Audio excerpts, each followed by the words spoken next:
help.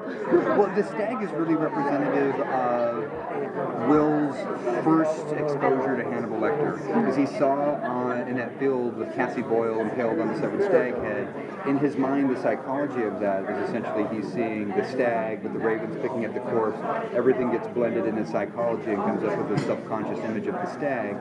And so when we got to the finale of season 2, and he shoots the stag, and then we see the stag die as he's lying there dying, and that was really representative of the relationship that Will had with Hannibal up to that point, from the very beginning of that stag manifestation to shooting it and watching it die. Kind of represents their relationship at that point. So it's really symbolic of the Hannibal-Will relationship as a whole. Then should we not expect to see the stag recur as much in season 3? Not as much. Okay. Not as we're going to see the stag man, the Wendigo.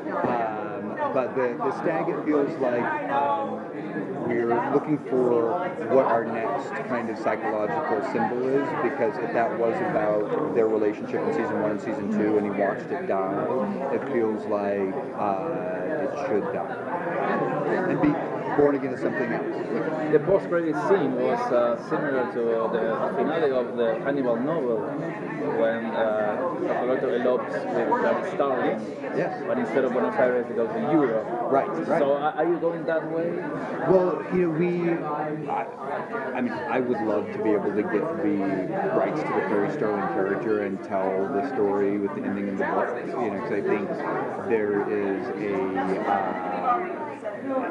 a sex appeal to Mads Mikkelsen, and particularly if he brainwashes Clarice in a way that would kind of set up with what he did with Marion Glass, and that would be a possibility. But we really wanted that relationship with Bedelia and Hannibal to be one that is more unique. We didn't want to because we wanted to save that Clarice dynamic in the hopes of getting Clarice, so the dynamic between Bedelia and Hannibal is a much different one. That is, the first episode of season 3 is all about that in a really cool way. You said in the panel that the next season's going to jump ahead a whole year. Which characters do you think have had the biggest change in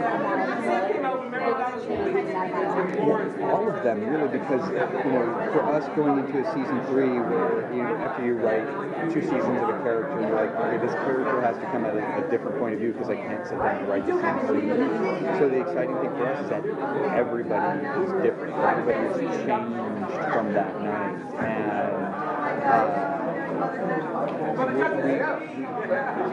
I'm trying to not give too much away, but the exciting thing is everybody is different, and everybody's approach to life and Hannibal is different, and I can't wait for you guys to see some of the stuff that characters that you assumed were one way are going to be completely different because they've changed. The first season of Hannibal was incredibly lean, like the leanest show I've ever seen. There was not a wasted moment. And nothing was given any more time than it absolutely needed to have to make the point.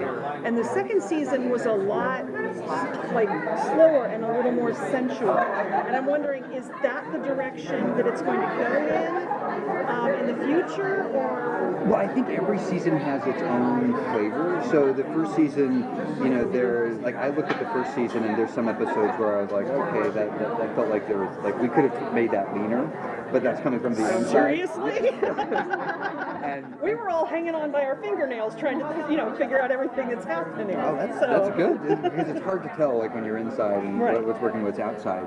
But the third season, it's really about the first season being this kind of seduction and victimization of Will Graham, and then the second season was about Will Graham finding his power, and the third season is what does he do with that power when he has it in the context of what he's experienced being gutted and left for dead and seeing friends all around him dying and bleeding.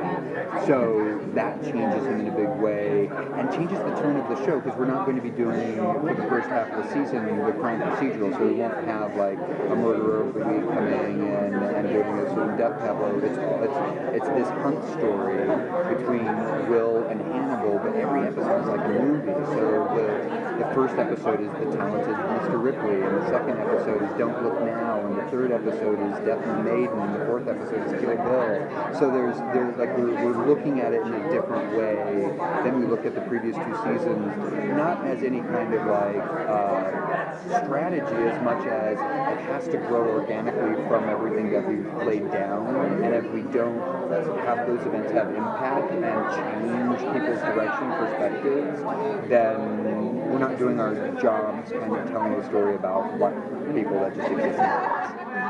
You guys gotta take it to the next stage. Oh, I gotta ask Melanie. I gotta answer Melanie's question. So many people said that Criminal Minds was destructive to his soul. You always seem so happy. So isn't it getting to you at all? Well, in the first season, it was very depressing. I struggled with depression quite a bit in the first season because I was writing a character who was losing his mind alone in Canada, away from the writing staff and production, in like 7 months. And I felt alone and isolated. It actually helped me heal and understand Will. But it was it's about as depressed as I've ever been in my life in the first season. And then when I got through it and sort of felt like, okay, I needed to go through that for my artistic experience to better understand his character. And the second season was so much easier because I had to go through that darkness to understand the character to then be able to get out. And it was very much part of the creative process, but it was very challenging the first season. I was very depressed.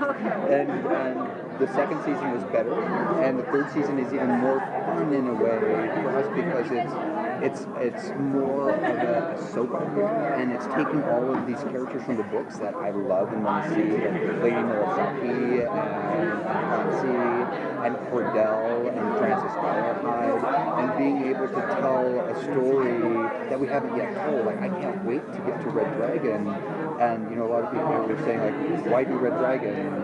What does it mean in this new context? And for me, Red Dragon, for Will Graham, I didn't understand this until getting through the first two seasons, was Francis Galahad for Will Graham is a Hannibal Lecter that he might be able to save because he knows he's trying to stop him. And that was sort of a beautiful thing in the book that I didn't see in any of the movies. And I feel like, we can tell a really interesting story from that perspective because it hasn't been tapped into in a great way. So that's thrilling for me. Guys,